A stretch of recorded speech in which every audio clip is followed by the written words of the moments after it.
Now, if you're a landscape photographer and you're not using mid-tone contrast in your photos, you definitely should give it a try. It's perfect for those images with really bright highlights and really dark shadows where you want to add some contrast, but you don't want to crush the shadows or blow out the highlights. One of my favorite techniques by far for landscape photography, and it is so incredibly easy to use. In today's video, I'm going to show you exactly how to use it in Lightroom and in Photoshop. Let's first jump right into Lightroom. We're working on this image here. So when I go to edit this image, if I was to drag this contrast slider, what you're going to see is it's going to make this image look a little bit gross. You know, now we have way too dark of darks down here, way too bright of brights. So it is just overall not great. So instead of doing that, what we're going to do is use mid-tone contrast. Now, I've already used the tone curve to add a little bit of contrast to the scene, but I can't add much more than this or else, it looks exactly like it just did with the contrast slider.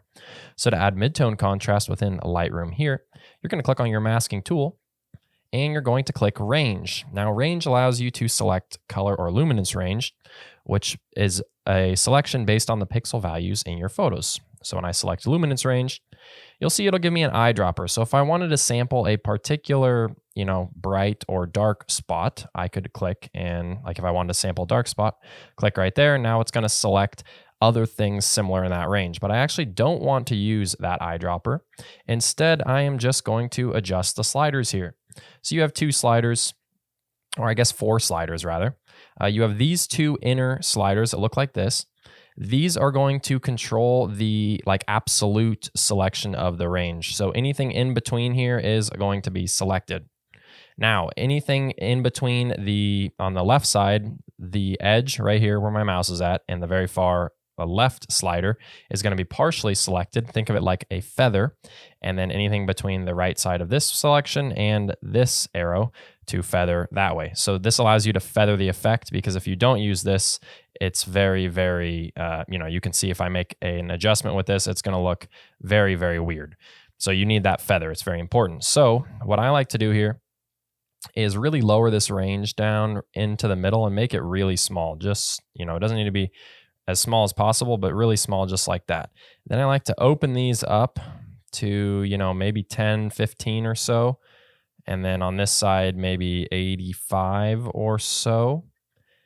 And then look at something like that. Now you can make adjustments here if you want to make it more or less selective.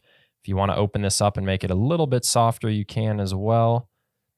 Just like that. Now you can go in and add some contrast that way. You can also use the tone curve if you're comfortable using the tone curve. That's probably my recommendation. But if you're not, you can just use the contrast slider. Add a little bit of contrast just like that. Before and after, before and after. So you can see now we've added some contrast to the scene without blowing out the brightest spots. You can go in here as well if you want to pop the highlights in here or pop the whites just to add a touch more contrast, or drop the shadows. You can see if you go too far, it starts to look a little bit, I don't know what you'd call this, but it looks kind of like matte finish almost. So not what you want. So just something like that. Now it's pretty subtle, but what it's done is it's added some contrast, it's added some color without blowing out the highlights. You can also go in and increase the amount if you want the amount to be higher. This allows you to basically do double what you just did to double the effect, or you can lower it if you want to make it a little bit lower. So let's look at another example here in Photoshop, since I know there will be a lot of Photoshop users out there that want to know how this works. Now, two different ways to do this in Photoshop. You can either do it via a luminosity mask, which would be my recommended way. This is the Tony Kuiper luminosity mask panel. It's free to download. It's not sponsored at all, but I just love the Tony Kuiper panel. And so to use this panel, you would simply click on this button here, and then you have your midtones masks 1, 2, and 3. And then you would click to apply a curves layer with that midtones adjustment. Now, I'm going to assume most of you guys don't have a luminosity mask panel. And so I'm going to show you how to do this without the panel, because you definitely don't need it, but it does make it a little bit faster. So what you're going to do is go up to select, and you're going to go down to color range. And then you are going to change this to midtones.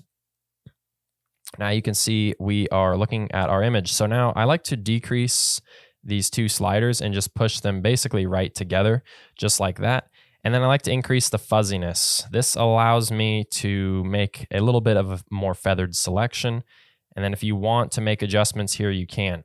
Now I know in this image, because when I was looking at the image before, I know this spot is very bright because the sun is there. So I definitely don't want that in my adjustment. So I can adjust these sliders until, and I don't want to go that far. I want to go probably the other way. Yeah, somewhere around in here, because I don't want too much of that sky to get affected. So somewhere about in there. Remember, basically anything that's white here is going to get more contrast than anything that's dark, or black is going to get no contrast. So somewhere about right there. We'll hit OK. Now that's going to load this as a selection. You'll see the marching ants all over the screen. You're going to hit the adjustment layer button down here, and then you're going to just select curves. Curves is my preferred method. If you know levels better, you can use levels, or if you don't know either of them, you can just use a simple brightness contrast. But curves is going to give you the best, in my opinion, the most customizable contrast. So now you can just go in and create your simple S curve. Drop that down. Bring that up. And I'm going to overdo this just for sake of example, I think, here. Also going to increase the blacks point there, just like that. So now we have before and after, before and after. So I want you to look at this area in particular, the really bright area, and you can see how it doesn't really touch that. It gives it a nice glow around the outside of it, but it doesn't touch that area. The problem, if we were to use something like, a basic contrast slider without a mask on it here, is this area will start to get blown out and it will start to just not look good. But with the adjustment that we've made, it actually looks really nice, and it's even created a little bit of glow, which is often what you'll see in these images where you're kind of shooting into or towards the sun. It's going to create like a nice little glow around that. So that's how I go about creating a little bit of mid-tone contrast in the scene. If you don't know what mid-tone contrast is, now you do. It's exactly what it sounds like. It's literally just adding contrast in the mid-tones of your image in those spots that, aren't the brightest and aren't the darkest pixels, but those mid-tones. And oftentimes you can really crank the contrast in that area and really make your image look good. Important to note that as you increase the contrast, typically the saturation also increases. So a lot of times I'll balance this out with a saturation adjustment, a local mask for saturation if I'm in Lightroom, or a hue saturation adjustment layer here in Photoshop. So make sure that you are always paying attention to that. You don't want to oversaturate your image when you do this, but this can help to make your image pop just a little bit better. Now, if you guys have any questions about mid-tone contrast or how it works, let me know down below in the comments. Always appreciate hearing from you guys. Otherwise, please make sure to leave a like and subscribe to the channel. I want to help you to continue to get better at photography. You can help me to continue to grow my channel here and reach more photographers. Thank you guys so incredibly much for watching. I'm Austin Jackson. I appreciate you guys being here, and we'll see you guys next time. Bye-bye.